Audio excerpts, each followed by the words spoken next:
Yok, gelmeyecek. Biz başlayalım en iyisi. Röportajı ben yapacağım, başka çaremiz yok şu an.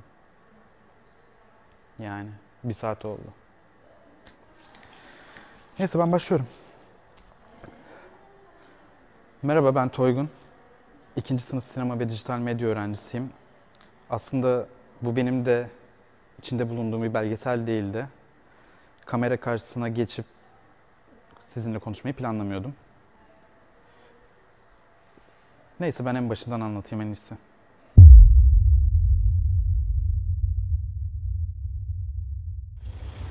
Merhaba, bugün okuldaki ilk günüm. Evim okulun karşısı ama ilk izlenim önemlidir. O yüzden arabamı görmeliler. Hadi gidelim.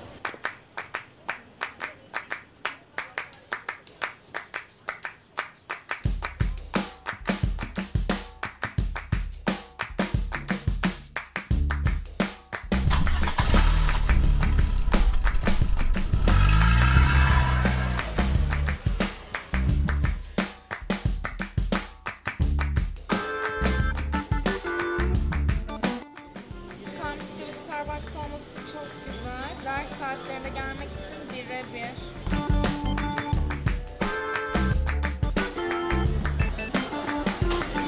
Selin, şuradaki çocuk seni kesiyor. Cidden mi? Evet.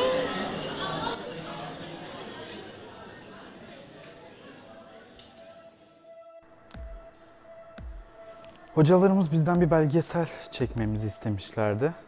Ben de net çekebilirim onu düşünüyordum. Bu sırada aklıma Selin geldi. En iyi arkadaşımdır kendisi. Selin'le her şey hakkında konuşurduk, dalga geçerdik, gülerdik. Buna ekonomideki tiki kızlar da dahil. Ben de ondan bir şey rica etmiştim. Bu ekonomideki tiki kızların içine dahil olup onlar gibi davranacaktı. Kendisini Selin Su olarak tanıtacaktı. Ben de onların yanlarında gezip onu belgeselleyecektim. Hepsinin video kaydını alacaktım. Buraya kadar her şey normal gibi gözüküyor değil mi? Peki ne oldu mu dersiniz?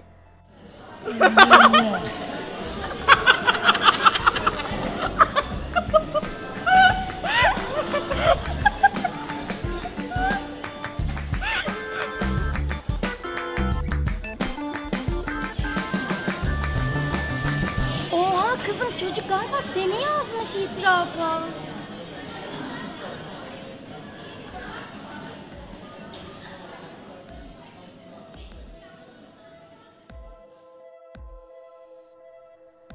Daha az görüşmeye başladık Selin'le.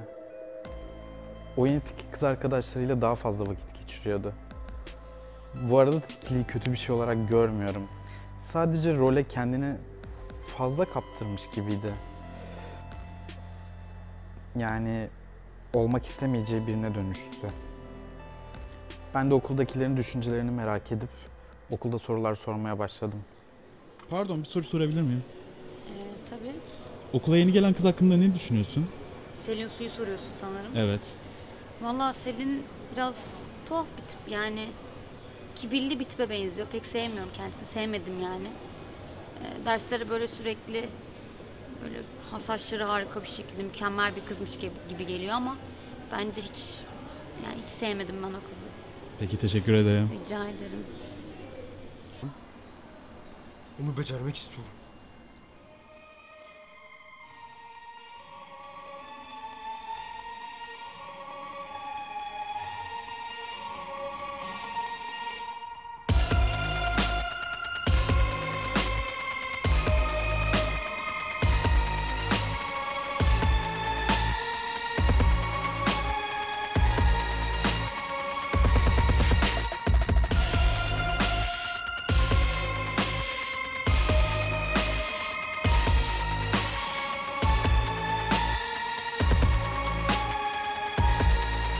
Ben ondan hiçbir zaman derslerini aksatmasını istemedim. Ama o derslerinden çıkıp gerçekten de bir eko girl olmaya devam ediyordu. Durdurmaya çalışmadım. Gözlemledim.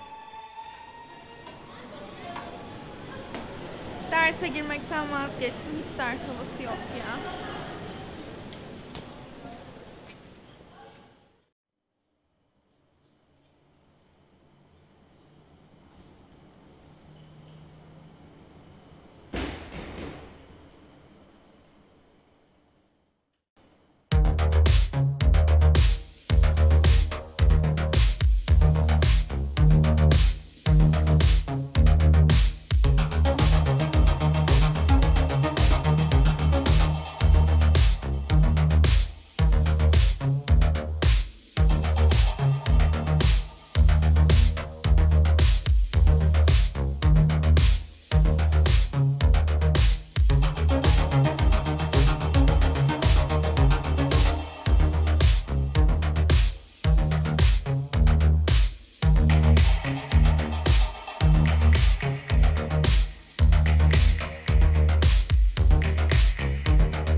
Onunla birlikte spora giderdik. Spordan sonra kahve içmeye giderdik. Vakit geçirirdik. Fakat o artık okulun tuvaletine gidip story atıyor, arkasından çıkıyor ve kendini sanki spor salonundaymış gibi gösteriyor millete. Garip.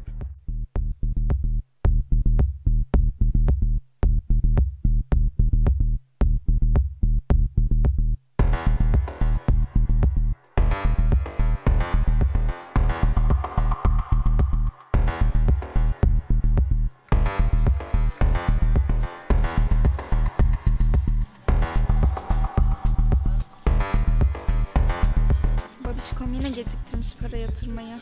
Ama okulun çevresindeyiz. Bakmam lazım biraz daha.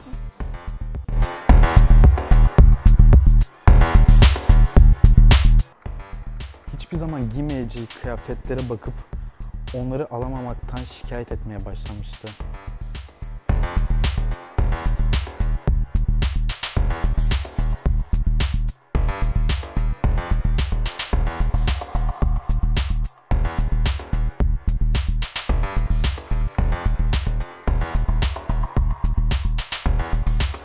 Ödevimi bitirebilmek için onlarla vakit geçirmek zorundaydım.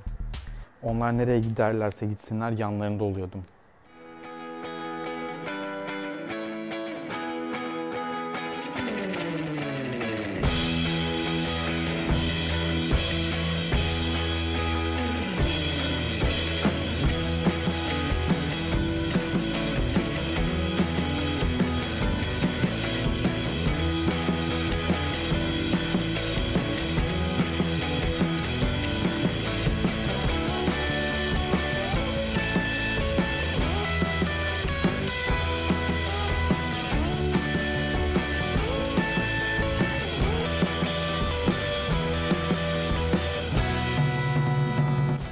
Selin'in Aslısu gibi olmaya çalışmasından hoşlanmıyordum. Bazen buna katlanamadığım için arabada beklediğimde oluyordu.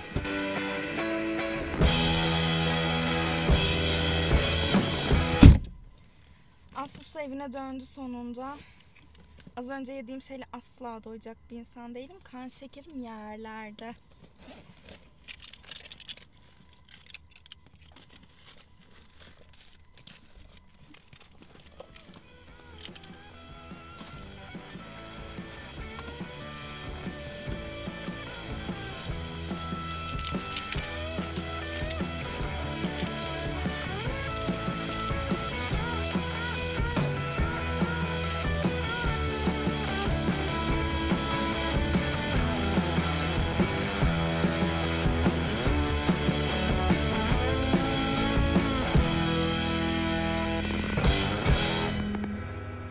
Sonra bir gün öğrendim ki Aslısu onun burun estetiği olmadan önceki fotoğraflarını itirafta paylaşmış.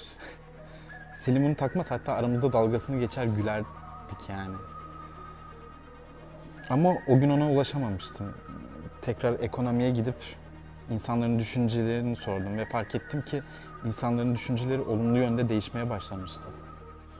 Yani Selin sandığım kadar kibirli ve uyumsuz bir insan değilmiş aslında. Hatta ameliyat olduğunu öğrendim. Bunun ameliyatı olmuş. Belki gider doktor numarasını bile isteyebilirim kendisinden yani. Bunu hala becermek istiyorum.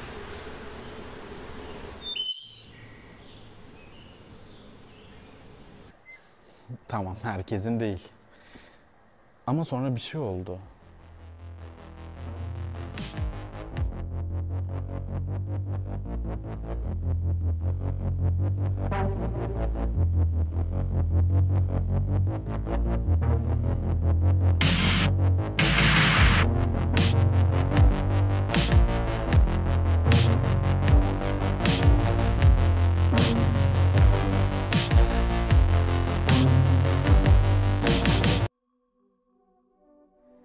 Aslısu ile araları bozuldu.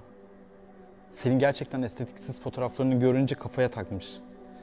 Dedim ki tamam, sonunda onların düşüncesiz ve bencil tipler olduğunu fark etti. Ve bir daha da takılmaz onlarla. Biz de belgeseli tamamen bitirirdik. Selin'i en son o zaman görebildim. Çünkü Aslısu'nu sevmediği diğer Tiki grubuyla takılmaya başlamıştı. Sırf ondan ölçü almaya çalışmak için. Fakat belgeselinde teslim tarihi yaklaşıyordu. O yüzden onu dün aradım ve bugün için randevu aldım. Fakat gelmeyeceğini söyledi. Yapabileceğim de bir şey yoktu. Kendimi Hızlı ve Öfkeli'deki Brian O'Connor'ın üst rütbesindeki polis gibi hissediyorum. Çünkü o da O'Connor'ı bir çeteye sokmaya çalışmıştı. Çeteyi çökertsin diye. Fakat Brian O'Connor çetenin en gözde yarışçısı oldu. Huzur içinde yat Paul Walker.